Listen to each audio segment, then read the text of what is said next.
గాంధీ భవన్లో అంతా హడావిడి మొదలైంది. మా మెట్టు Sai Kumar fisheries corporation chairman మెట్టు సాయి కుమార్ గారి ఆధ్వర్యంలో అంగరంగ వైభవంగా సంబరాలు జరుగుతున్నాయి. టపాసులు పేల్చినాం, స్వీట్లు పంచుకున్నాం. మరి జూబ్లీహిల్స్ నియోజకవర్గ ప్రజలకు శిరస్సు వంచి పాదాభివందనం చేస్తున్నాం.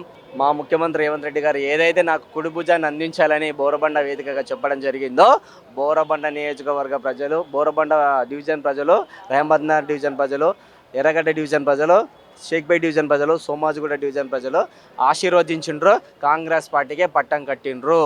మేము 6 గ్యారెంటీలు అన్నాం, 6 గ్యారెంటీలు నెరవేర్చినాం. రైతు భరోసా ఇచ్చినాం, రైతు రుణమాఫీ చేసినాం, సన్నోడ్లకు 500 బోనస్ ఇచ్చినాం, మహిళలకు ఫ్రీ బస్ ఇచ్చినాం, 200 యూనిట్ల వరకు ఫ్రీ కరెంట్ ఇచ్చినాం. ఇంకా మేము చేయాల్సింది మహాలక్ష్మి పథకంలో భాగంగా మహిళలకు 2500 ఇవ్వాలి. ఈ మధ్యనే మా ముఖ్యమంత్రి రేవంత్ రెడ్డి గారు కూడా నేను చెప్తున్నాను మేడం, ఒకరికి కుటుంబంలో ఒకరికి 2500 ఇస్తామన్నారు. పెన్షన్ల పెంపు కూడా అది కూడా ప్రక్రియ జరుగుతూనే ఉంది. సదరన్ స్లాట్లు కూడా మళ్ళీ ఓపెన్ చేయడం జరిగింది. జిల్లాలో జిల్లా సూపర్ ఆసుపత్రిలో, జిల్లా వైద్య కళాశాలలో ఆసుపత్రిలో కూడా ఈ స్లాట్లు బుక్ చేశారు. సదరం స్లాట్లు కూడా ఓపెన్ చేయడం జరిగింది. వీలైనంత త్వరగా పెన్షన్ల పెంపు, మహాలక్ష్మి పథకం 2500 కూడా వర్తిస్తారని మేము కోరుకుంటున్నాం. ఇప్పుడు అన్యాయం జరిగిందని అంటున్నారు మిగతా పార్టీలు, దానికి ఏం సమాధానం చెప్తారు? ఇదంతా కుట్ర అని చెప్పేసి కుట్రలు చేసింది వాళ్ళు, ఫేక్ సర్వేలు చేసింది వాళ్ళు, ఫేక్ ప్రచారాలు ఫేక్ సర్వేలు అని అంటారా? ఫేక్ సర్వేలే, కల్వకుంట్ల కంత్రిగల సర్వే అని మేము ఎక్కడో చెప్పినాం. ఆయన కేటీఆర్ గారు అంటారు కదా, లొట్టపీస్ అని. కేకే సర్వే, లొట్టపీస్ సర్వే కాబట్టి ఎవరు నియోజకవర్గ ప్రజలు డేకలేరు. కాంగ్రెస్ పార్టీకి 8 రౌండ్లు ముగిసినాయి. 21,495 ఓట్ల ఆధిక్యంలో కొనసాగుతుంది. ఇంకా 4 రౌండ్లు ఉన్నాయి. ముఖ్యమంత్రి రేవంత్ రెడ్డి గారు పిలిపించిన మేరకు 30,000 మెజార్టీ మార్కును మేము అందుకుంటామని ఆశిస్తున్నాం. ధన్యవాదాలు. ముందుగానే సెలబ్రేషన్ స్టార్ట్ చేశారు, ఎలా అనిపిస్తుంది మీకు? ఇంత ఘన విజయం అంటే ఇంక ఇప్పుడు ఎక్కువ మెజార్టీ వచ్చింది. చాలా సంతోషంగా ఉంది. ఎందుకంటే కాంగ్రెస్ పార్టీ ఘన విజయం సాధించింది. మా పరిపాలన బాగుందని చెప్పి ప్రజలు చెప్తా ఉన్నారు. రేవంత్ రెడ్డి గారి మీద విశ్వసనీయత, కాంగ్రెస్ పార్టీ అంటే చెప్పిన మాట చేస్తుంది కాబట్టి కాంగ్రెస్ పార్టీ అంటే ప్రజలందరికీ అభిమానం ఉంటుంది. తర్వాత మా సంక్షేమ పథకాలు ప్రజలందరికీ అందుతున్నాయి కాబట్టి ఇలా ఇది మాకు ఈ గుర్తింపు వచ్చింది తెలియజేస్తున్నాం. జూబ్లీహిల్స్లో ఇప్పటి వరకు ఎలాంటి సమస్యలు ఉన్నాయి, అవన్నీ పరిష్కరిస్తారా? తప్పకుండా పరిష్కరిస్తాం. అదే కదా కాంగ్రెస్ పార్టీ అంటే, చెప్పిన మాట తప్పకుండా చేస్తాం. ఎందుకంటే ఆ జూబ్లీహిల్స్ పేరుకే జూబ్లీహిల్స్ నియోజకవర్గం, కానీ అక్కడ చూసిన ప్రజలందరూ మాస్క్ ఉన్నారు. చాలా అవసరాలు ఉన్నాయి.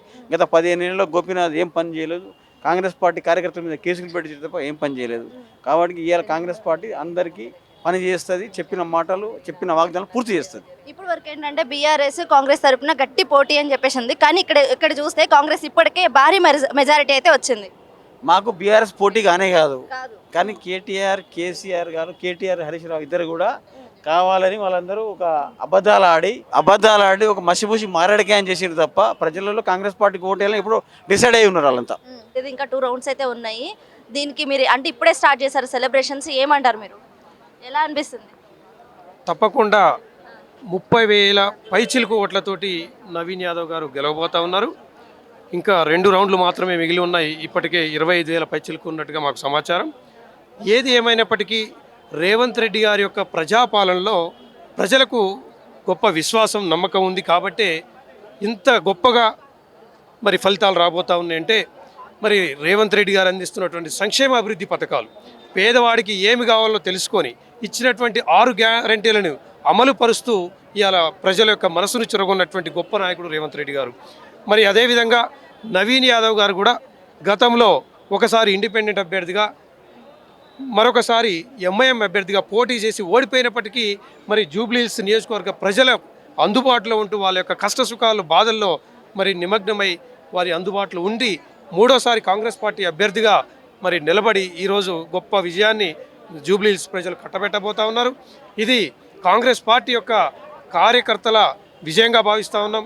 ఇది రేవంత్ రెడ్డి గారు మరి పిసిసి ప్రెసిడెంట్ మహేష్ కుమార్ గౌడ్ గారి యొక్క చొరవతోటి, సమన్వయంతో ఈరోజు ఇంత పెద్ద మెజార్టీ ఇస్తున్నందుకు నిజంగా జూబ్లీహిల్స్ ప్రజలకు రుణపడి ఉంటామని కూడా తెలియజేస్తా ఉన్నాం. ఏంటంటే గట్టి పోటీ అని చెప్పేసి బీఆర్ఎస్, బీజేపీ ఉంది, కాంగ్రెస్, ఈ 3 మధ్య గట్టి పోటీ ఉందన్నారు.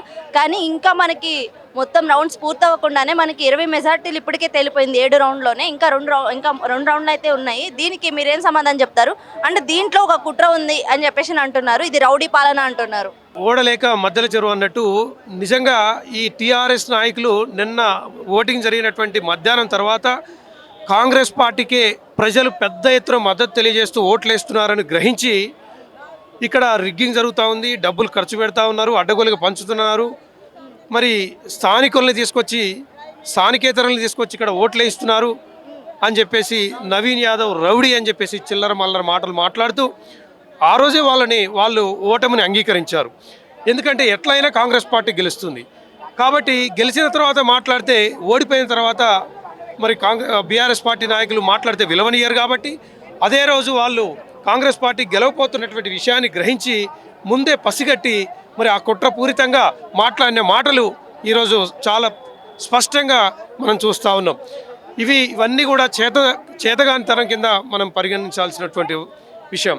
నేను ఒకటి అడుగుతా ఉన్నా అండి, అసెంబ్లీకి రాని కేసీఆర్ మరి మొన్న జూబ్లీస్ ఎన్నికల్లో ఉప ఎన్నికల్లో కూడా ప్రచారానికి కూడా రాని కేసీఆర్ పార్టీ అగ్రనేతగా ఉండి ప్రచారానికి రానటువంటి కేసీఆర్కి కారు గుర్తుకి ఎందుకు ఓట్లేయాలని చెప్పేసి అంటున్నారు కదా. ఇదంతా కూడా కుంటి సాకండి. ఇప్పుడు ఒక్క ఎలక్షన్ ఒక్క బహిరంగ సభలోనైనా సరే వచ్చి మరి ఆయన ఓటుని అభ్యర్థించాడా అని చెప్పి మనం ఆలోచన చేయాలి.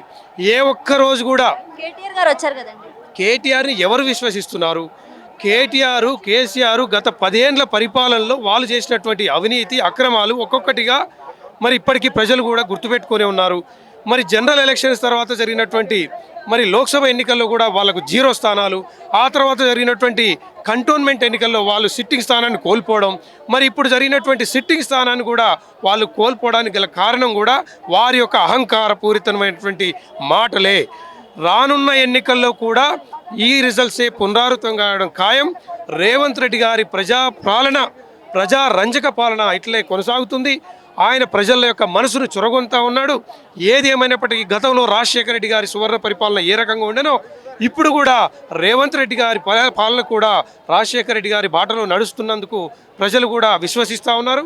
ఏది ఏమైనా సరే నిజంగా కాంగ్రెస్ పార్టీకి అందించినటువంటి సంపూర్ణ విజయం పరిపూర్ణంగా మేము ప్రతి ఒక్కరికి కూడా కాంగ్రెస్ పార్టీ తరఫున కృతజ్ఞతలు తెలియజేస్తా ఉన్నాం. సార్ ఇది అంతా ఓకే, అంటే పోలింగ్ రోజు కూడా బహిరంగ ఐడి కార్డులతో, అంటే రేవంత్ రెడ్డి ఆ రోజు అలాంటి కార్డ్స్ ఉండకూడదు, పోలింగ్ బూత్లో కూడా అలాంటి ఎలో చేశారు, ఇదంతా కుట్రనే అని చెప్పేసి అంటున్నారు. ఇప్పటికీ కూడా వాళ్ళు ఆ రోజే కాంగ్రెస్ పార్టీ యొక్క గెలుపుని నిర్ధారణకు వచ్చిన తర్వాత ఇది ఏదో ఒక రకంగా డైవర్షన్ చేయాలి, ఈ ఓటమిని ఈ ప్రజారంజక పాలనలో ప్రజలు సంపూర్ణ మద్దతుతో గెలుస్తున్నారు అనేటువంటి ఒక డైవర్షన్ని ఇది రిగ్గింగ్ రూపంలో లేదా స్థానికేతరులతోటి ఓట్లు వేయించారని చెప్పేసి డైవర్షన్ పాలిటిక్స్ తప్పితే ఇది మరొకటి కాదు. ఇది ఖచ్చితంగా రేవంత్ రెడ్డి గారు గతంలో ప్రచారంలో ఏమన్నాడు కేటీఆర్, ఇది రెఫరెండంగా భావించాల్సిందే అని చెప్పి అన్నాడు. మేము కాంగ్రెస్ పార్టీగా స్వీకరించాం. మరి నిజంగా నీకు సిగ్గు శరం ఉంటే ఇది రెఫరెండమే కదా, మరి నువ్వు ఓడిపోయినావు కదా, నువ్వు బీఆర్ఎస్ పార్టీ వర్కింగ్ ప్రెసిడెంట్కి రాజీనామాకు సిద్ధమా అని చెప్పి మేము అడుగుతా ఉన్నాం. దానికి కట్టుబడి ఉండమనండి. అప్పుడు మేము కాంగ్రెస్ పార్టీగా మా నిజాయితీని మేము ప్రూవ్ చేసుకున్నాం. మరి కేటీఆర్ దాన్ని నిలబెట్టుకుంటాడా అని చెప్పి అడుగుతా ఉన్నాం. ఈ విజయం ఎలా అనిపిస్తుంది మీకు? అంటే జూబ్లీ హిల్స్ నవీన్ యాదవ్ గారి పాలన ఎలా ఉండబోతుంది, ఎలాంటి అభివృద్ధి జరగబోతుంది? మాకు చాలా సంతోషంగా ఆనందంగా ఉంది.